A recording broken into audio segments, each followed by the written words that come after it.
she's having to deal with the trauma of people just making completely false allegations about her. Yeah, I mean, if all of this was a lie, I would feel so bad. Because imagine all the stuff that she put her parents through. You know, her potentially being lost for, what, 2 days? Bet you they didn't sleep. Bet you it was really hard to eat. I don't know, that's tough. With a 911 operator. She went missing during that conversation sometime after 9:36 p.m. There was no kidnapping on Thursday, July 9th. My client did not see a baby on the side of the road. Wait, sorry. This literally is just breaking news. Let's watch it really quick. Hold on. Jesus. I mean, I'm glad that she's fessing up to it instead of like lying for the rest of her life. Oh my God. Why did she have her parents do that interview? Sorry, guys. This is like 2 minutes. There was no kidnapping on Thursday, July 13th, 2023. My client did not see a baby on the side of the road. My client did not leave the Hoover area when she was identified as a missing person. My client did not have any help in this incident, but this was a single act done by herself. My client was not with anyone or at any hotel with anyone during the time she was missing. My client apologizes for her actions to this community. Can you imagine what other crimes or disappearance may have happened during that 2-day time frame where resources were taken from those people to try to find her? I hope nothing crazy was going on during those 2 days time frame. Volunteers who were searching for her, to the Hoover Police Department and other agencies as well, as to her friends and family. We ask for your prayers for Carlee as she addresses her issues and attempts to move forward, understanding that she made a mistake in this matter. Carlee, again, asks for your forgiveness and prayers. We have a meeting scheduled with Mr. Anthony to further discuss this case. We're currently in discussions with the Jefferson County District Attorney's Office in Bessemer about possible criminal charges related to this case, and we will announce those charges when and if they are filed. Jesus. Okay, well, I'm glad that she took the first step to admit it, but she was probably afraid of getting in trouble. Because the police was going to do some investigating. I mean, Sheriff Pepina got like, what, 8 months? Not a lot, but still something. 8 months, I think, for faking her disappearance. I'm a little bit curious because this keeps popping up on my feed. Do you guys know who Carlee Russell is? Is she missing right now? Or is she not missing? Is she Sheriff Pepino? Or are people jumping to conclusions? I don't know anything. I haven't read anything. I haven't watched any videos. I've only seen the YouTube thumbnails and the YouTube titles. They had a conference. Revenge on her cheating boyfriend? Legit Sherry Papini? Do these people not watch the news? Well, I guess like if you're not into true crime, maybe you won't know who Sherry Papini is. Did she not watch Gone Girl? Maybe she did watch Gone Girl. And, you know, technically in the movie Gone Girl, she did get away with it. She got what she wanted. What do we have here? Hoover police revealed Carlee Russell's internet searches and text conversation leading up to her disappearance. On July 13, very recent, Russell reported seeing a toddler on the side of the road before she disappeared, capturing the nation's attention. She showed up at her family's home 2 days later. Oh, no. With the Hoover Police Department, joining me at the podium today will be Hoover Mayor Frank Brocato, spelled B-R-O-C-A-T-O, and Hoover Police Chief Nick Durzis, spelled D-E-R-Z-I-S. You may also hear from Lieutenant Daniel. Wait, so where did she go when she was missing? Where was she? She was missing for 49 hours and walked home like nothing happened? Lowe, spelled Natalie, the lawyer chick, is covering it right now. Of the Hoover Police Investigations Division. Mayor Brocato will make a brief opening statement, and then Chief Durzis will read a prepared statement. Wait, what? Beyonce concert? She went to a Beyonce concert? What? She went to a hotel, Red Roof Inn.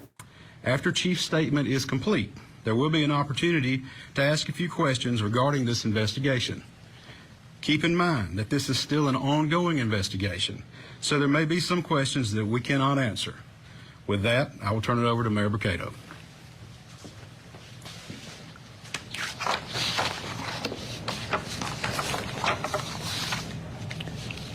Thank you and good afternoon. For you all coming today. You know, 6 days ago, our community learned about the disappearance of Carlee Russell, and it sent fear and pandemonium not just through our city, but the entire state and the nation as well.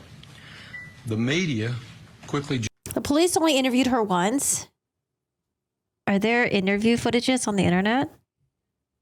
They haven't been able to again. Did she lawyer up? ...joined us to get the word out about Carlee.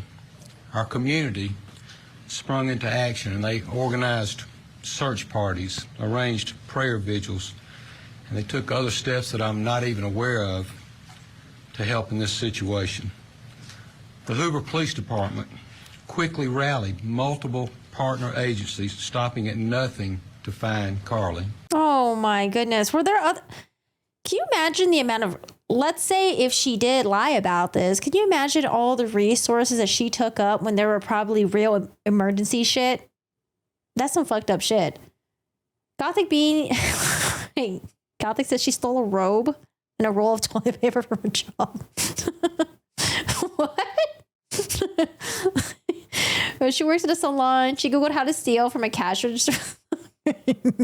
God, no way. Oh my goodness. I'd like to take this time to say thank you first to the Hoover Police Department, our partner agencies, our wonderful community. Well, her parents weren't in on it, or do you guys think that they were in on it? Her parents' interview on YouTube is completely clear. How do people not realize that Google's a traitor? She showed the freeway footage. No toddler, no kidnapping. The woman is a real POS. Law enforcement did a great job searching for her. Yeah, go watch the parents' interview body language. How long is the interview? And to all those that aided in some way in connection. Can someone post it in my Discord? As the days have gone on and more information has been shared, we know everyone has questions. The Hoover Police Department is known for being very methodical and thorough with their investigations. For that reason, we did not feel comfortable speaking in detail publicly until now. It is important that we share this information now so that our community can be put at ease. So at this time, I'll turn the microphone over to Hoover Police Chief Nick Dursis. Thank you. Thank you, Mayor. Thank everyone for being here today. Let's speed this up. Besides me stands a team who played a significant role in this investigation. I want to thank our department, members of surrounding local law enforcement agencies, the FBI, Secret Service, United States Marshals, and ALEA for their assistance in this case. We said from the evening of July 13th, our focus would be the safe return of Carlee Russell. That occurred on Saturday, July 15th, approximately 49 hours after she called 911 and disappeared. From that point, our focus has been to determine Carlee's whereabouts during that time and what exactly took place. Let me say up front, this investigation is not over. We're still working this case, and we'll be working this case until we uncover every piece of evidence that helps us account. What? They raised $63K? Was it on GoFundMe? Can GoFundMe, do they have an option where that money just goes back to everyone that donated? For the 49 hours that Carlee Russell was missing. However, through the public interest, and in some cases, public fear, that this story has generated, we owe it to our citizens to tell them the facts that we have uncovered. So I will give you the facts that we know today. On July 13th, at approximately 8:20 p.m., Carlee left work from a business at the Summit. Surveillance video from her place of employment shows Carlee concealed a dark-colored bathrobe, a roll of toilet paper, and other items belonging to the business prior to her departure. She ordered food from Taziki's at the Colonnade and traveled there. Her family keeps preventing her from talking to the police, saying she's traumatized, she needs time, her family needs time to love on her. I mean, her family probably believes her, right? We were just talking about this earlier. Like, there are family members that will believe because, you know, they don't want to believe their family member's lying and stuff like that. Or maybe they just want to protect them as all cause, even though they're like a crap person, right? I don't know. But her job didn't like a large amount of money. Well, I hope if this is all a lie, I hope everyone can get their money back. Or that money can go to a different cause or something. She then traveled to Target on 280, where she purchased some granola bars and Cheez-Its. From there, she remained in the parking lot at that shopping center until 9:21 p.m. when she drove to I-459.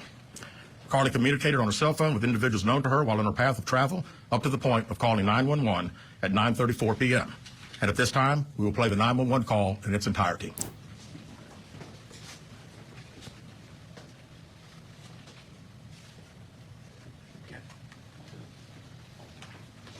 Wait, what is a police presser? Police presser underway. I thought it was supposed to say police pressure, but what is police presser? Crime Stoppers donate 5K. Her family pays her work, donate 25K. I'm on Interstate 459, and there's just a kid just walking by themselves. Hold on. Where on 459 are you? I'm right next to the exit 10 by the time. Oh, presser is just like a cool way of saying press conference. Presser, police presser. I didn't know that. Police presser. Oh. Learn something new. Yes. Okay, and were you headed southbound or northbound? Okay, towards Tuscaloosa or towards 280? Towards Tuscaloosa. Okay, and was the child on the left or right side? On the right side. Were they walking northbound or southbound? They're walking towards Tuscaloosa. Did she at least show up in like blood, like in the Gone Girl thing? Carlee called a relative after speaking with the 911 operator. She went missing during that conversation sometime after 9:36 p.m. Traffic camera footage was obtained which depicted this portion of the incident, and that footage was analyzed as part of the investigation in conjunction with the 911 call and cell phone data to accurately determine the time frame. Carlee's 911 call remains the only report of a child on the interstate, despite numerous vehicles passing through the area at that time.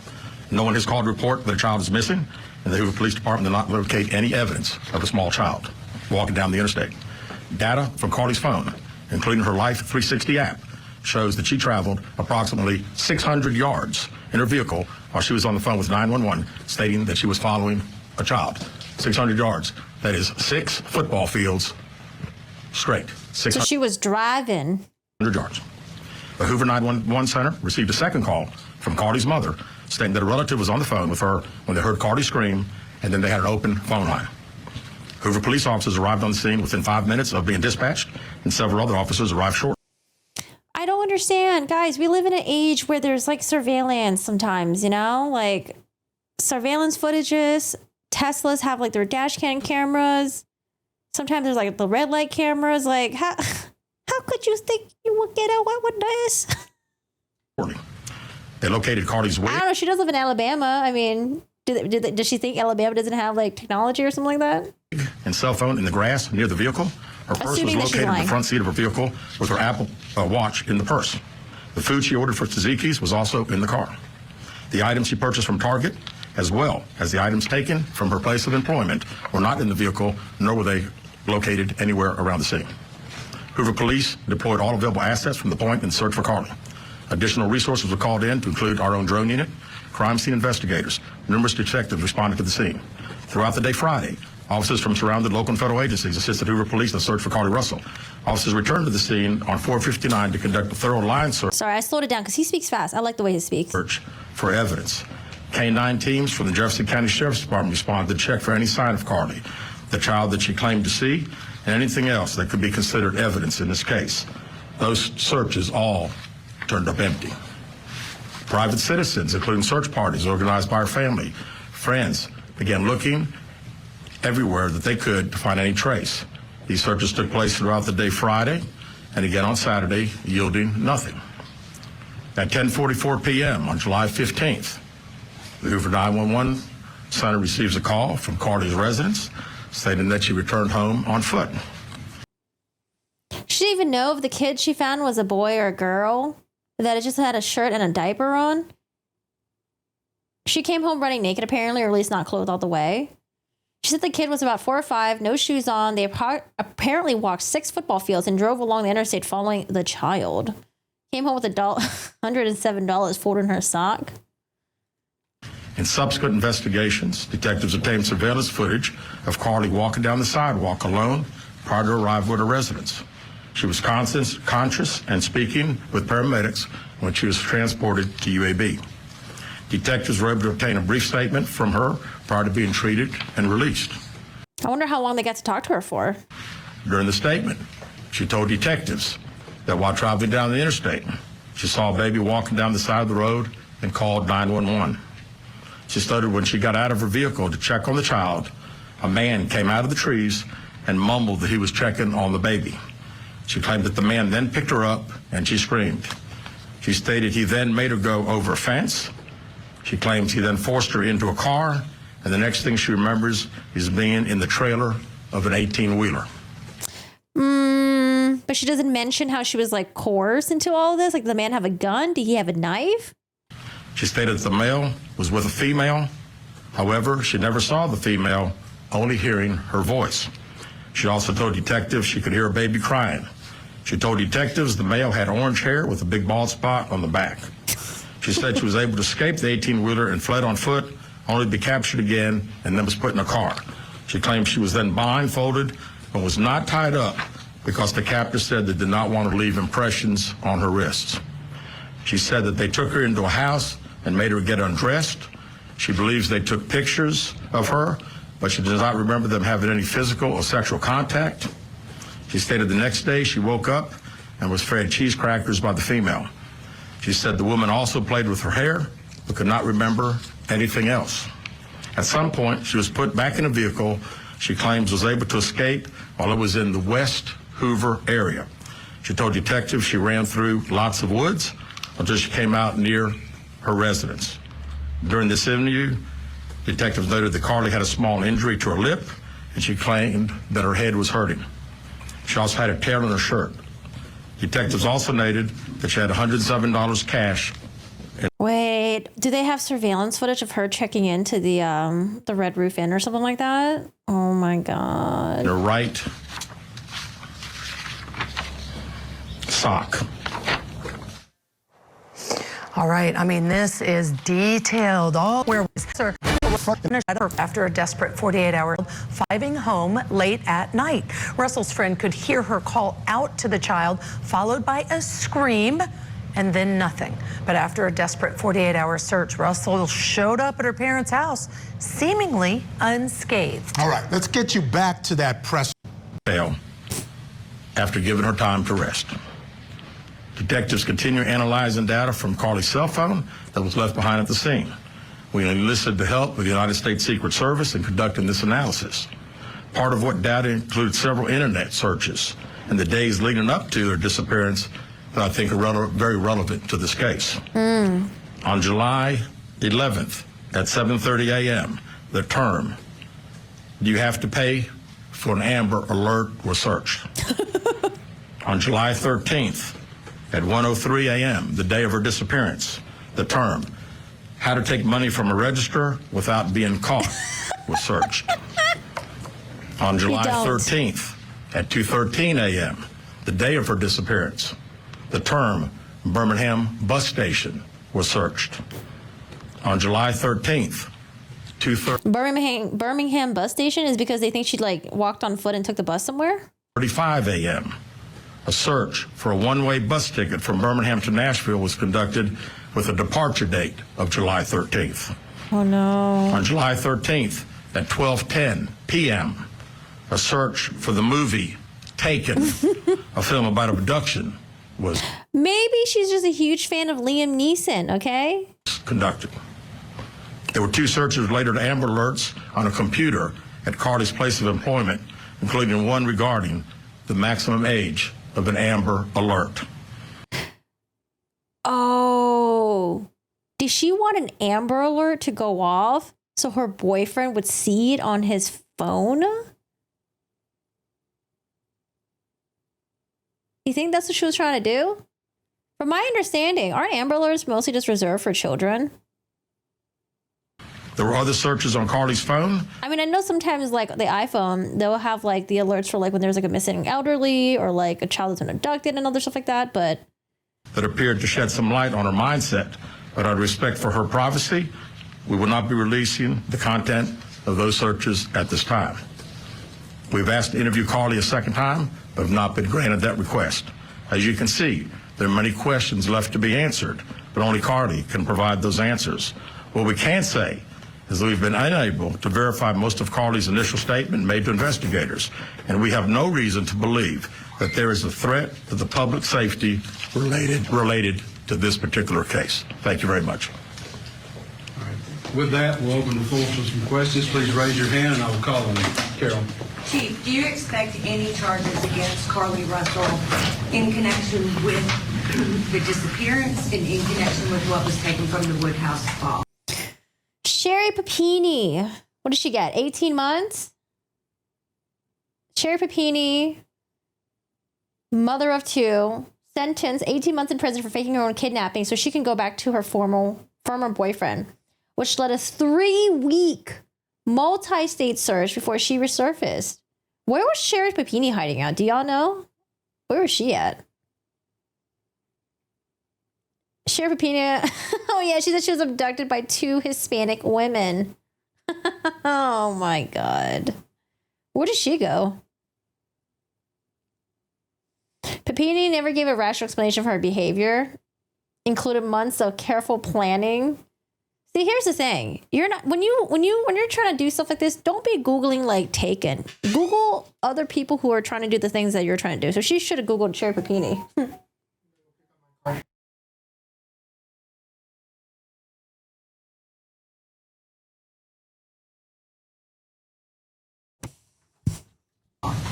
Right now, our focus is to determine those 49 hours, so the investigation continues. So to be perfect. She was at her ex-boyfriend's house the entire time. Oh no. Oh no. That's right, because her husband, she had a husband at the time, right? Jesus. To be honest with you, that hasn't even entered our mind or been discussed. But right now, our focus is to determine those 49 hours, so the investigation continues. So to be perfectly honest with you, that hasn't even entered our mind or been discussed. One more question. Is it surprising to you that the family has not been cooperative in returning to be questioned? Well, I think the family stated to us that they didn't think that in her mental state right now, because of trauma of the incident, that she's not ready to talk, is what we've been told. Go ahead, sir. Yeah, question for Chief. You stated that the abductor had orange hair. Was this abductor black male? Was it female? Black female? White female? I believe it's a white male. Am I correct by saying that? Was it ever? Yeah, white male. She said it was a white dude with orange hair and a bald spot. Is this alleged abductor yet on loose in the Hoover area? Don't believe so. Yes, ma'am. Chief Bernie Dio, WBRC. Has a toxicology report been done, and were any drugs or illegal substances found in her system? We have no report of that. Is any indication of mental illness in this case? Not that I'm aware of. Lisa. There's been a concern in the community that if this turned out not to be a true story, that the next time a young woman of color was missing, that it might not be taken seriously. How would you respond to that? I'd respond to say that we investigate every crime to the fullest, just like we have this one. Yeah, don't let one person fuck it up for other people if she's lying. Right here. Was she traveling with anyone? Excuse me. Was she traveling with anyone? Clown, no. And not to my knowledge. Right here. Chief, I know you said you weren't able to verify a lot of aspects of the story. Where do you think she went, and how would you characterize what happened here? You know, that's the $100 question. You know, we pretty much know exactly what took place from the time she left work until she got on the 911 call, and we can see getting out of the car on the interstate from that footage. And after that, I think Carlee's boyfriend has completely deleted her from his social media. Oh, like deleted all her pictures and stuff. How long were they broken up, or were they still together and he cheated? She only knows. We don't know. Well, one quick follow-up. Her parents. Did you speak with Carlee's parents, and why do you think it is they were so adamant that there was an abductor? Yeah, I think parents are believing what their daughter's saying, and we've had a very good rapport with parents. Met with them on several occasions. I've talked to them today a few times, and to make them understand that we're under pressure from our community, not only in our community of the state, but now. Ronald McDonald, no. Actually, when the story hit, and I just wanted them to understand that today we were going to have a press conference, and what we were going to detail today are facts, and everything that I've told you today is actual facts. It's not innuendos. It's not what I think. It's not what these detectives think. It is the factual information that we have. Chief, Ajay Robinson, WBRC. How much time do you think you'll give the family before going back to Carlee for sentencing? Well, I think our detectives have talked to the parents, and we're ready. We're ready to talk as soon as she's ready. Okay, let's watch this one. That moment you all first laid eyes on her again. Does it just go straight to the interview? What was it like? To me, I mean, just so much joy. And just This morning, in an exclusive, are being missing. to her, so we could, but I had to stand back because she This is 3 days ago. The parents of Carlee Russell, 25-year-old. Wow, they look really young. More than 48 hours. was not in a good state. So we had to stand back and let medical professionals work with her. But if she lied about this whole thing and then she let her parents do this national interview, shame on her. I don't know, shame on her to let her parents go up there on TV if she's lying. It's okay. There were actually just so many calls and texts from people who maliciously lied to us. I just didn't know people could be so evil.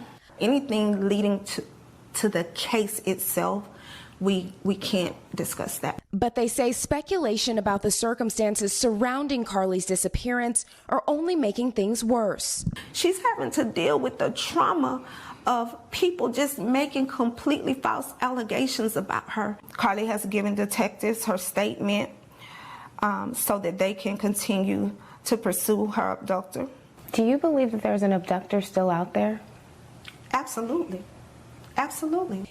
Your daughter is a fighter, and she would find I think they believe her. a way back to you. I felt that in my heart. Is that what happened? She did. She found her way back to us. However, we can't discuss the details of that. But they say one thing is clear. Do you believe she was fighting for her life? Oh, she definitely fought for her life. There were moments when she physically had to fight for her life, and there were moments when she had to mentally fight for her life. But she made it back to you. I feel like the dad's not talking much, though. She made it back.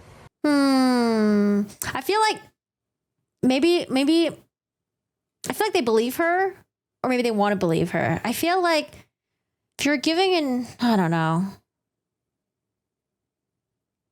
I feel like there would be so much more trauma going on, but yeah, I feel like the dad, I don't know. Dad's just like, But I mean, I can understand wanting to believe your kid, your family member when stuff like this happens. Actually just so many calls and texts from people who maliciously lied to us. I just didn't know. Yeah, okay. Well, that's her. Was there anything else about her that you guys wanted to watch? I just want to know what this was all about, and I figured you guys would know a lot of details, so that's why I wanted to watch it on stream. Yeah, I mean, if all of this was a lie, I would feel so bad. Because imagine all the stuff that she put her parents through. You know, her potentially being lost for, 2 days? Bet you they didn't sleep. Bet you it was really hard to eat. I don't know. That's tough.